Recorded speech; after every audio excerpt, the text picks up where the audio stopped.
Pois é, chegamos ao fim de novo. Como o tempo passa rápido, né? Começou faz outro dia e a gente já fechou mais uma nova série de New Track. Agora, esse vídeo aqui, galera, eu ainda não comecei a gravar direito, então é óbvio que eu não sei quanto tempo que ele vai levar para terminar. Mas principalmente por se tratar do último episódio da série, eu vou falar das coisas com a intenção de descer o mais fundo que a coisa permitir e que o meu coraçãozinho mandar conforme eu for fazendo. Para no fim das contas ter tido um propósito da gente passar por tudo isso e marcar o valor que de fato não só o episódio, mas a temporada e a série como um todo tiveram. Dessa vez já vou deixando claro para vocês, momento dos telanautas, a galera aderiu com gosto. Então boa parte do runtime desse vídeo aqui não vai ser nem necessariamente por causa do review, mas por causa das muitas participações, as quais todas eu agradeço bastante.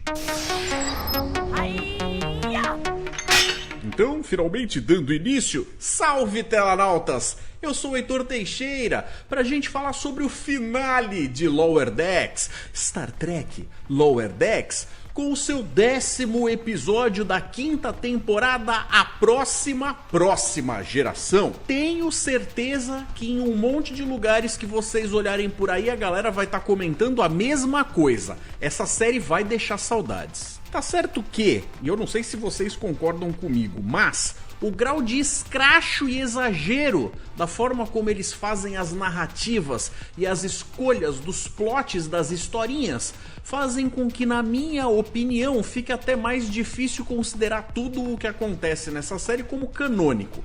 Mas dá pra gente também fazer aquele exercício mental de que é como se alguém que fosse ali mais exageradinho, mais empolgado, mais pego no açúcar, de repente estivesse contando as histórias sobre o seu ponto de vista e ao essas histórias chegarem aos nossos ouvidos, elas tenham chegado um pouquinho distorcidas. Ali como quando quem conta um ponto aumenta um ponto, sabe qual é que é? Essa temporada, por exemplo, teve altos e baixos, mas eu até considero que eles conseguiram amarrar detalhes não só plantados ao longo da própria temporada, como outras coisinhas mais bobinhas que já vêm sendo estabelecidas nas temporadas anteriores, desde algumas coisas mais sutis e até outras bastante mais relevantes. E no fim, eu posso dizer então que foi um final no mínimo digno para essa galera. O que vejam vocês, nem todas as séries de Star Trek podem dizer o mesmo, nem a clássica. Pessoal, a gente está chegando no final do ano e com a virada em 2025 eu tenho a intenção de testar novas coisas, novas mecânicas e interações aqui do canal. Como vocês já conhecem o momento dos telanautas, eu gostaria de trabalhar um pouco mais nele e inclusive estou aberto a sugestões. Mas já vou dizendo para vocês que tenho intenções de fazer com que a nossa proximidade se torne ainda mais gostosa. De repente trazendo alguns de vocês meio que pro lado de cá, não só via texto. Mas a gente vai conversar outras formas de repente ter aí a interação de vocês. Fiquem atentos. E é claro, assistam o vídeo até o final para ver o que a galera de casa comentou, não apenas sobre o episódio passado, mas sobre toda essa história de ter acompanhado essa série até aqui. A partir daqui vai seguir como a gente já está acostumado, com aquela recapitulação comentada, ou seja, eu relembro o que aconteceu no episódio e vou dando os meus pitacos sobre como aquilo me faz sentir. Logo de cara então a gente vê as consequências da tal ruptura no universo que a gente está acompanhando com esses personagens, que a princípio eu vou assumir que é Prime, ou pelo menos é o Prime deste desenho animado. Isso daí é altamente discutível, mas é como a gente vai lidar no momento. E o grande lance foi a forma como eles escolheram fazer aquilo ter aberto justamente no meio do Império Klingon, numa área onde ainda tem aquela galera que não aderiu necessariamente a esse papo de ser aliado da Federação. E vejam vocês, vai ter gente lá tentando fazer bagunça, puxa vida. Agora, Logo que eles vão interagir com esta fenda que está instável e soltando aqueles arcos de energia para todo lado, já vem aquela chicotada por parte do Mike McMahon, tirando sarro justamente de algo que escancara que Discovery se passa num universo alternativo. Você pode ter uma outra leitura a respeito disso, dizendo que na verdade aqueles modelos de nave e aquele jeitão de ser, aquela biologia que aparece ali, é o como os Klingons seriam ainda nesta timeline se ela fosse mais atrasada, mas não necessariamente alternativa. De qualquer forma, eu digo pra você, você tá errado. Caramba, Heitor, não fala assim com a tua audiência.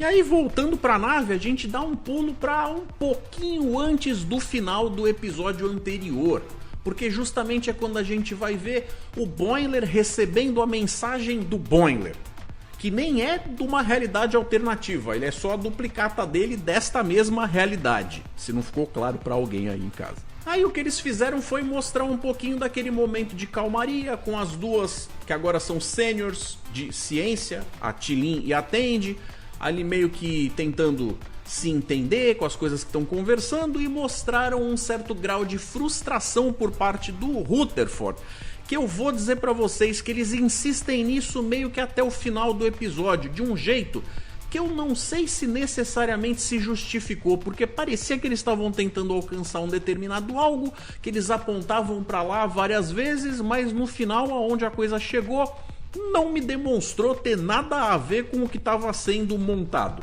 Talvez se eu assistir o episódio e, quem sabe, a temporada mais vezes, repetidamente, eu pegue alguma coisa que eu não percebi, mas nesse exato momento me pareceu só que eles estavam tentando justificar um certo comportamento para um personagem que na verdade sempre teve um comportamento diferente desse. Mas a gente finalmente chega então no momento onde o Boimler recebe a tal mensagem e vai, obviamente, buscar ajuda. O interessante é, para encurtar uma conversa, toda uma problemática que podia ter sido longa, a Capitã Freeman resolve dar ouvidos para eles imediatamente. E galera, isso é uma coisa interessante que toda boa obra de Star Trek sempre mostrou, é que por mais que algum tripulante viesse com alguma história estapafúrdia, no fim das contas a pessoa acabava recebendo o benefício da dúvida. Às vezes dava mais trabalho, às vezes dava menos, mas em geral todo mundo tinha a chance de receber ajuda. É claro, eles citam que aqui isso só se tornou possível porque ao longo desse tempo todo houve uma construção de confiança. Vai comparar o como esses personagens estavam lá no primeiro episódio da série pra você ver. Bom, lembra daqueles dois irmãos Klingons, que um deles era o Maa, que já tinha aparecido antes no mesmo episódio em que eles introduzem a T'Lin? Pois é, estão de volta. E aí a gente vê que tem uma tal de Helga, que seria uma terceira irmã dos outros dois, que por causa do próprio Maa já tinham morrido, e aí ela arranja um jeito de dizer que a nave dela que foi avariada por causa da nave que carrega vinho do Maa. Ou seja, é só uma desculpinha esfarrapada para poder seguir com o seu plano perverso e maligno de vingança. O que isso vai colaborar para a história do episódio? Se é uma coisa tão besta. Bom, na verdade, este teria sido um episódio bastante simples e de solução até que bastante direta. Não fosse a interferência de alguém para pentelhar no meio do caminho. É para isso que ela serve. Então aí os dois, mesmo aos trancos e barrancos, conseguem escapar da mulher. Lá do outro lado, voltando para a galerinha da frota, a gente vê que tá rolando uma conexão ali, meio de vídeo chat, um Skype, aonde a Capitã Freeman está se informando com os especialistas analistas científicos da Frota Estelar, que chegam na conclusão de que de fato tá acontecendo as coisas que foram relatadas pelo Boimler, sim. Inclusive eles fazem uma série de relatos que acabam sendo aquele show de tecnobaboseira, para poder justificar as escolhas estapafúrdias que vão acontecendo com todo aquele papo das probabilidades, que acaba de certa forma lembrando muito o motor de probabilidade do Mochileiro das Galáxias. Lembram dele? Aí fica aquele negócio, quando a gente começou a ver essa série, a gente descobriu que as naves da classe Califórnia, a qual a Cerritos faz parte, são naves relegadas ali a um serviço um pouco mais de pano de fundo, uma coisa mais secundária, segundo contato. Mas nesse caso aqui, mesmo ela não sendo o tipo de nave que normalmente seria colocada na linha de frente para resolver o problema, ela é a que está mais perto. Essa é uma das desculpas mais recorrentes quando você não tem nada de melhor para dizer, eles sempre metem essa. De qualquer forma, tem esse papo de que justamente por eles terem uma ligação maior com aqueles personagens que estão trazendo essas informações para cá, tanto o duplo do Boimler quanto o fato de que ele tá tendo alguma conexão com o pessoal das realidades alternativas, eles acabam sendo os escolhidos. Eu não sei se a explicação chega a ser a mais bacana, eles até citam que a Enterprise poderia estar indo para lá, mas ia demorar. De qualquer forma, a gente não ia esperar que a série fosse acabar ou num episódio morno, ou largando tudo o que tem pra fazer na mão de outra galera que ia roubar o show, né? Mas nada que uma modulação nos escudos não resolva, não é verdade? E, olha aí, o Maa acaba chegando com o irmãozinho justamente na frente da Cerritos. Vocês lembram quando eu citei em vídeos anteriores que eu achava que ele possivelmente viria inclusive a fazer parte dessa patota? Mas que depois da forma como as interações aconteceram eu já tinha mais as minhas dúvidas disso? Pelo menos mesmo tendo demorado, ele veio a bordo de algum jeito. Não para fazer parte, mas para fazer uma aliança rápida ali, que até poderia render mais no futuro. Que não tem futuro, porque a série acaba nesse episódio. E o resto das clingaiadas chega atrás também, o que deveria ser uma cena de pancadaria, fica meio que na promessa, porque o episódio não tá pronto para se comprometer com isso ainda. Então eles picam a mula. Quando eles estão rumando para perto da fenda, eles citam o tal do campo de Schrödinger. Ou seja, aquele negócio onde várias possibilidades coexistem todas ao mesmo tempo agora. E aí, mesmo a galera da frota tendo vindo com aquela semi-solução de modular os escudos para poder interferir com a interferência e não deixar a interferência interferir com eles, eles vieram com a desculpa de que até pelo fato da Cerritos ser uma nave já mais antiga, algumas características, inclusive metalúrgicas do casco deles, ia acabar gerando alguma problemática. Essa, de certa forma, é uma desculpa para eles trazerem mais uma vez, como foi no episódio anterior, aquela coisinha, aquela sensação de what if, sem necessariamente ter que usar personagens do multiverso, mas fazendo com que coisas daqui, e nesse caso principalmente a nave, tenha outras versões de si mesma, aonde a explicação não chega a fazer todo sentido do mundo, mas como é divertidinho a gente engole. O problema é, a nave vai mudando enquanto a galera da engenharia tá tentando trabalhar tanto nas implementações de coisas que deveriam fazer eles conseguirem lidar com a tal fechadura da fenda, como corrigir problemas que vão acontecendo, seja nos embates, nos ataques, nas destruições, nas coisas que vão saindo do lugar. Então a galera da engenharia tá metendo a mão num determinado tipo de nave, que tem um determinado tipo de sistema, quando de repente aquela onda passa e eles estão lidando com outro sistema completamente diferente. É frustrante pra caramba. Mas eu vou ser honesto com vocês. De todas as coisas que eles inventam, tiram, sabe-se lá da onde é essa ideia, até que eu achei bastante original. A Tendi e a T'Lyn, que estão trabalhando finalmente juntas no mesmo cargo, não estão lá falando exatamente a mesma língua, o que até era de se esperar, porque tão contida quanto a T'Lyn e tão atirada e expansiva quanto a Tendi, fazendo a mesma coisa, tendo ainda aquele grau de competitividade por parte da Oriana, ia ficar complicado mesmo. Eu nem sei se eu engoli o fato de que essas pessoas que ainda são tão jovens nas suas carreiras estivessem ocupando esse tipo de cargo tão elevado. Mas até o final do episódio, a gente vê que eles já estavam tentando levar isso para encaixar, para colocar a galera como tripulantes da ponte. Veja. Enquanto isso, a Mariner e o Boimler estão correndo atrás justamente do irmão do Maa, o Malor. Eles fizeram ali uma coisa até bastante acelerada com a Cerritos, mudando várias vezes de classe. Cada vez que ela é atingida por um choque das ondas que saem da fenda, ela muda. E aí ela acaba inclusive virando uma nave do Império Terrano, cheia de armas, pra alegria do Shaxs, que também, pra infelicidade dele, estão com as armas desligadas. Uma piada que eu achei interessante, ficou ali meio rapidinha, piscou, perdeu, foi quando eles falam: ué, por que as naves Klingons não parecem estar sendo afetadas? Além deles também terem recebido os códigos de modulação dos escudos. A outra explicação seria: essa galera quase não faz inovação nenhuma em design de nave.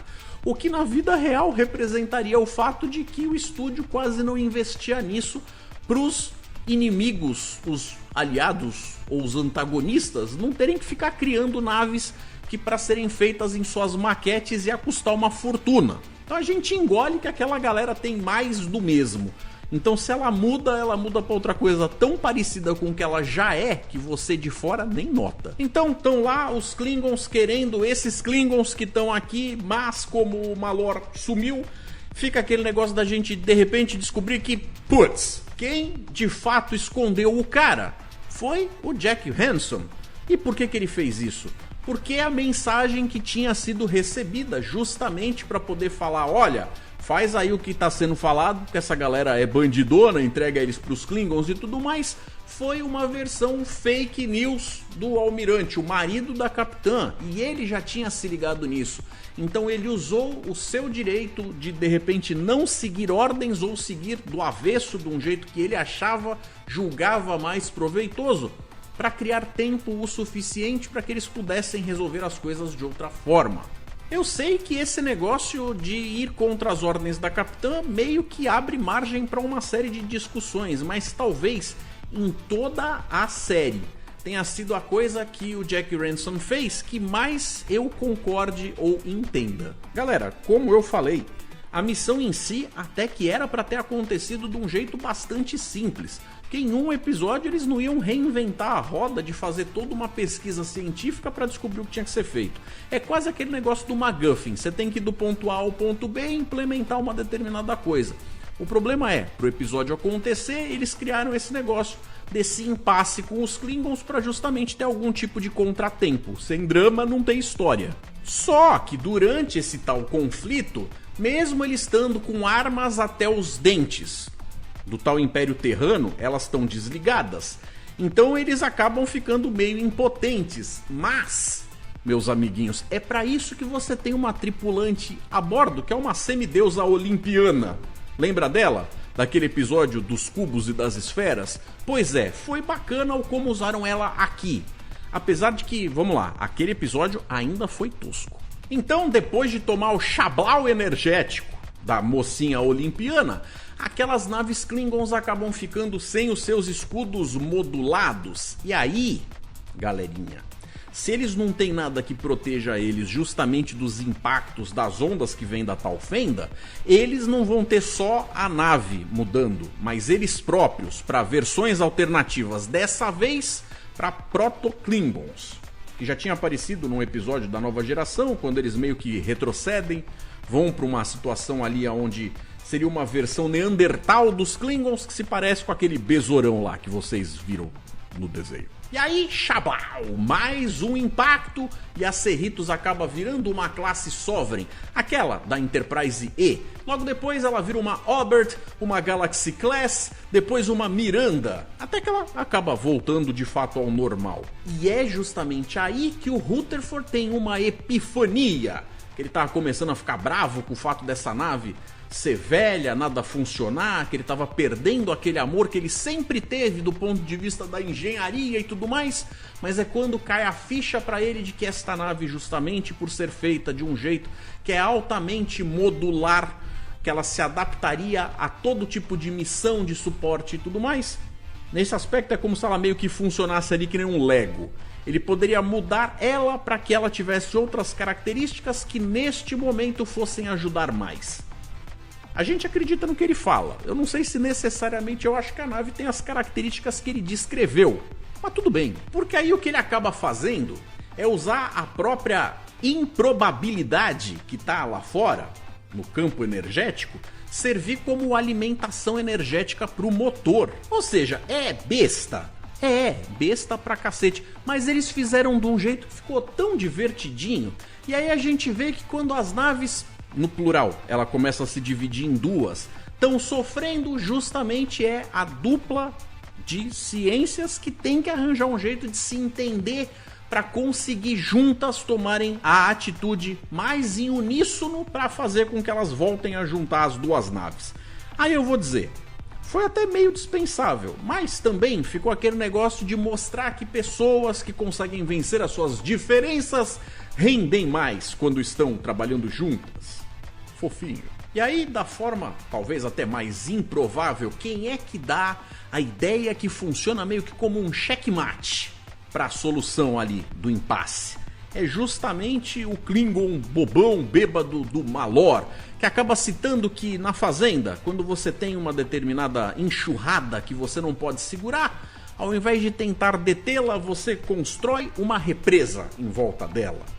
E aí, de alguma forma, isso daí cria uma luz na cabeça da Mariner, que consegue modular umas coisas no computador e faz lá um disparo com o raio do motor, com aquele defletor que a gente já viu acontecer várias vezes na franquia, que cria um campo de contenção em volta da tal fenda, resolvendo assim o problema. Bom, então agora a gente vai ter ali uma fenda interdimensional aberta permanentemente.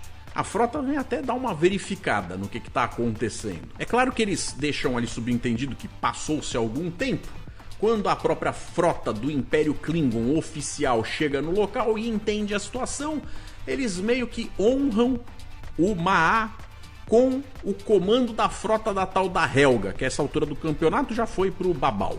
E aí ele acaba se tornando um capitão, como deveria ter sido há mais tempo, dentro de uma frota também mais oficial dentro do Império. O que pra galera da Cerritos podia ser uma boa como um aliado, mas com o fim da série eu não sei onde é que isso daí vai chegar. Tá aí, amiguinhos, vejam vocês, com esta fenda multidimensional ali, eles sabem que não é todo tipo de veículo ou estação que consegue ficar próximo dela sem sofrer com as suas alterações e tudo mais.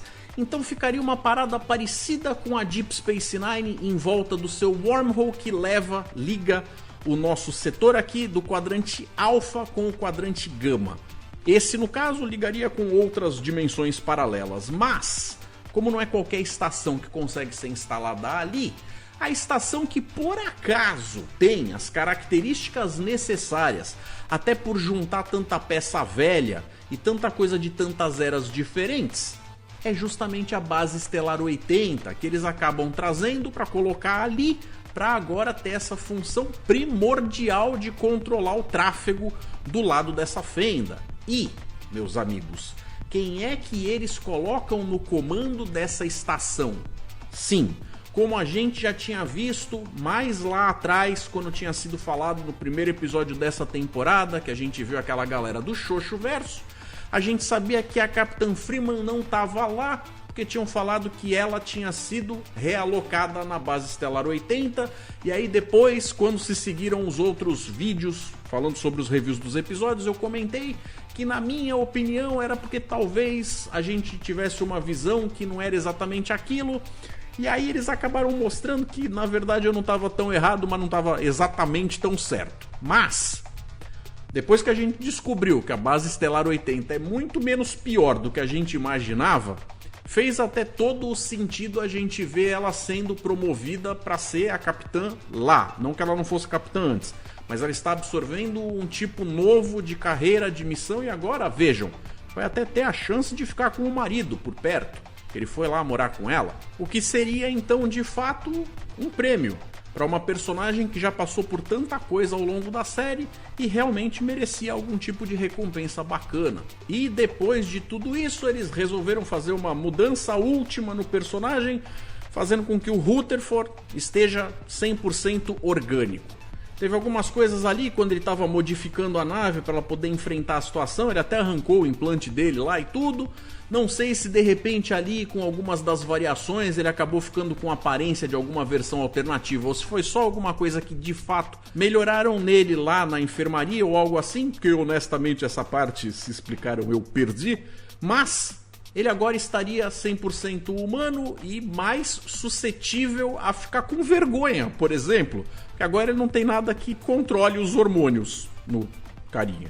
posso dizer então que esse desfecho, fazendo lá a narrativa do que estava acontecendo e meio que uma recapitulação de todos os eventos até então, foi uma carta de amor para todos os personagens, dos mais aos nem tão importantes personagens da série. Algo que as séries mais atuais não têm conseguido fazer no mesmo nível. Eles estão bastante de parabéns. Até o carinha que tinha ascendido a um novo plano mais alto, aquele que tinha visto o Koala, pois é, voltou. E vou dizer, foi uma despedida muito mais emocionante do que a de Discovery. Não gostou? Me xinga nos comentários.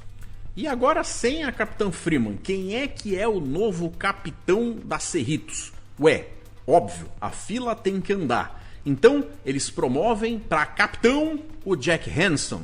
Claro. E assim como a responsabilidade do oficial de ciências estava dividida para as duas tripulantes, ele faz a mesma coisa com dois meio imediatos entre a Mariner e o Boimler. Agora é todo mundo da ponte. Nessas, até os personagens convidados das realidades alternativas que apareceram no episódio anterior estão de volta, mas claro, não sendo dublados por ninguém, porque eles entram mudos e saem calados. Mesmo tendo sido super irregular em termos de qualidade de roteiro, relevância ou aceitação, junto com Prodigy, é a coisa mais próxima de uma sequência real pra Trek Legado, essa série aqui. E mais uma vez, junto com Prodigy, essa foi uma das séries que mais os personagens tiveram uma evolução perceptível e reconhecível no seu arco de história. Se você pegar eles entre o primeiro e o último episódio, você vai sentir isso nitidamente. Eu realmente espero que a gente possa ver mais desses personagens no futuro próximo em crossovers e afins. Seria bacana, né? Bom, então sentem que lá vem a história, porque nós finalmente chegamos no momento dos Telanautas, aonde o Quirino enviou pra gente. Essa temporada foi abaixo da média das outras temporadas de Lower Decks. Não sei se o fato do pessoal já saber que é a última influenciou ou ao contrário, o pessoal já está perdendo o jeito e por isso preferiram terminar com a série ainda em alta.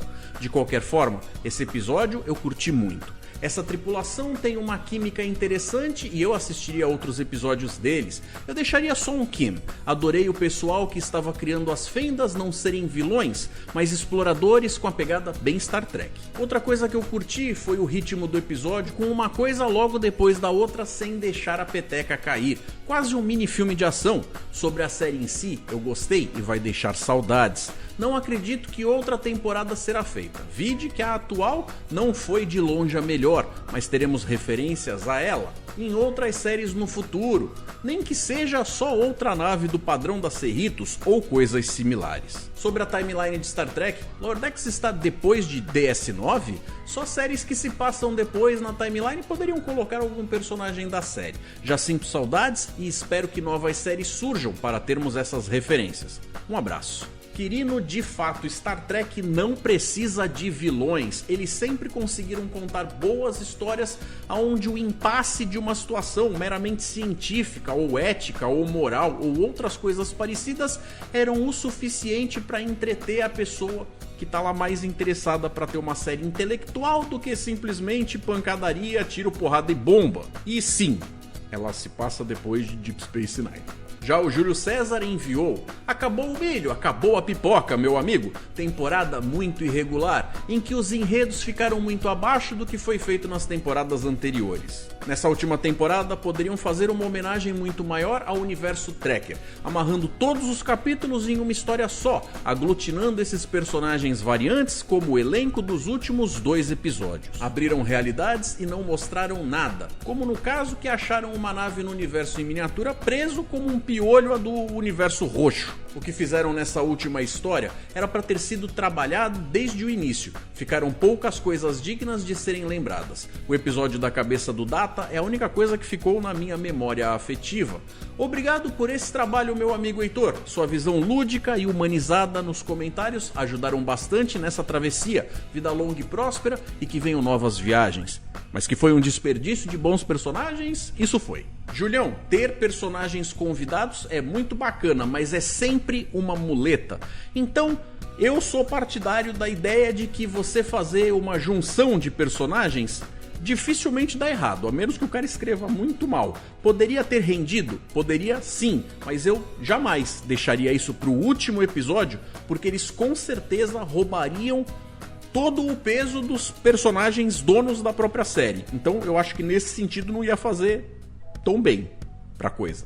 De resto, muito obrigado pelo carinho, pelo elogio e pela audiência. E nós tivemos também a participação do Eduardo. Esse episódio me deixou bastante pensativo e sua análise só colaborou. Fico na dúvida se em algum momento vão amarrar a famosa colcha de retalhos e explicar as mudanças na linha do tempo e até mesmo, como mencionado, a linha Kelvin. Visto esse episódio mais o final do enredo, como você vê essa questão, algo novo ou que já pensava? Edu, meu querido, as explicações das mudanças na timeline estão todas lá, estão todas explicadas, elas só estão espalhadas. O problema é, tem muita gente que não engole e acha que é tudo a mesma coisa, mas não tem jeito. Eu realmente achei muito interessante todo o potencial de se visitar novas realidades através dessa fenda.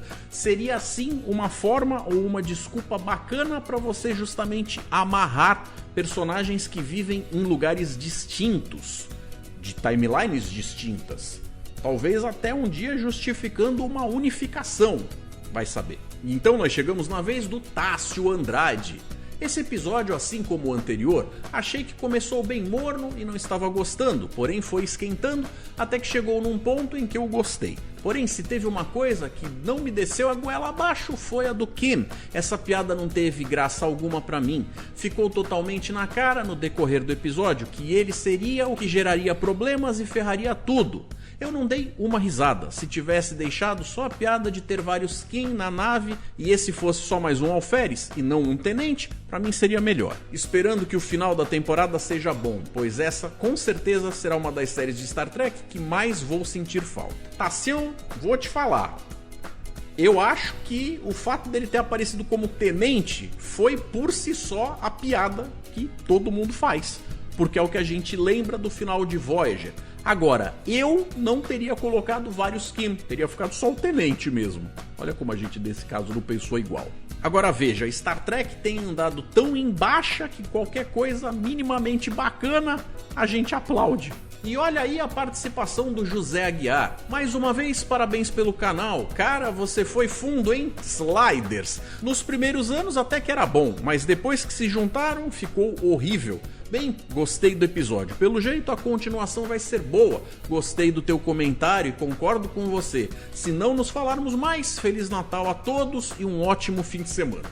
Vai ser ótimo. Ano novo que teremos Pike e seus Blue Cats. Pike fazendo boquete? Obrigado pela sua audiência constante e fica por aqui que ano que vem nós vamos ter novidades, de fato. E quem vem chegando é o Mauro Duarte. Parabéns, adoro o seu trabalho sobre Star Trek e às vezes outras séries. Tenho aprendido muito sobre como assistir e entender detalhes de séries. Por eu ser ligeiramente autista, nível 1, tenho certa dificuldade de pegar esses detalhes. Queria ter seguido você há mais tempo e confesso que sigo canais que ficam só no gostei, não gostei, ups and downs e etc. Sobre o episódio, amei terem trazido o Bashir e o Garak casados, Harry Kim e principalmente a T'Pol. Abraços, que nos vejamos em outras séries, vida longa e próspera. Mauro, eu fico muito feliz de agregar valor ao que você assiste, participando com as minhas ideias e as minhas visões de alguma forma. Obrigado por justamente deixar eu fazer um pouquinho parte da sua vida. Valeu demais, mas não vá a lugar nenhum, porque neste novo ano que está chegando, os telanautas estarão mais próximos do que nunca. Aguarde. E vamos com a mensagem do Gervásio. Oi, Heitor. Nossa, eu adorei esse episódio, pois ele tocou fundo no meu coração Trek. Com tanta referência explícita e implícita, principalmente a volta de tantos atores em seus cameos. Sobre a história, você tinha razão e não era algo bizarro ou similar, mas só um grande mal-entendido, que porém acabou condenando um universo. mas acredito que nossos Lower Decks vão conseguir salvar o dia. E muito obrigado por ter feito essas resenhas estes anos todos. Um abraço. Gervásio, eles só resolveram a situação toda do perrengue que se apresentou porque eles tiveram todo esse tempo ao longo de 5 temporadas para evoluir como personagens, conseguirem falar as mesmas línguas e se entenderem. Saibam, para mim é um grande prazer fazer esses vídeos e poder compartilhar um pouquinho do meu amor por todo o mundo nerd e o mundo trekker, com certeza. Mas é mais legal principalmente quando vocês participam assim, em peso, que nem vocês fizeram dessa vez. E por último, mas não menos importante, temos o Carlos Tosh, passando aqui no finalzinho da temporada para dizer que foi uma bela jornada. Lower Decks trouxe algo novo e ao mesmo tempo nos levou a lugares tão familiares e que tanto amamos. Foi massa. Valeu pelo bom trabalho, Heitor. Até as próximas jornadas. Carlão, apesar de ter tido vários episódios ao longo das temporadas que foram desperdiçados, eu acho que posso dizer que a conta geral foi positiva. E que bom ter tido você por aqui. Não suma. Telanautas amiguinhos, vamos lá. Eu estou, como eu estou falando ao longo do vídeo todo, pensando em formas de conseguir fazer a nossa proximidade aumentar. Eu gostaria de não ter vocês interagindo comigo apenas através de texto e principalmente não simplesmente fazendo interações que só vão aparecer na outra semana. Então eu estou com algumas ideias. Quando eu conseguir formatá-las, eu devo colocar aqui na nossa comunidade, deve aparecer pelo menos uma imagem com um texto para vocês. Vão acompanhando isso e aí eu vou estar aberto a sugestões, pitacos, palpites das partes de vocês, para a gente ano que vem conseguir fazer uma coisa ainda mais próxima, mais bacana. Os meus planos vão além, mas o que eu me permito comentar no momento é só isso mesmo. Então é isso, galera, espero que vocês tenham curtido tanto participar do vídeo com o que é falado aqui, tanto quanto eu tive prazer de fazer o vídeo em si. Muito obrigado pela audiência de cada um de vocês. Espero continuar contando com vocês, mesmo para as coisas que não sejam especificamente de Star Trek. Vocês estão vendo que tá saindo coisa de Star Wars e afins, não é mesmo? Então conto com vocês para continuar movimentando os números aqui do canal, porque a presença de vocês é o que faz isso aqui ser bacana. Vou ficando por aqui. Fiquem aí com 2 sugestões de vídeo. Um forte abraço, galera. E até mais.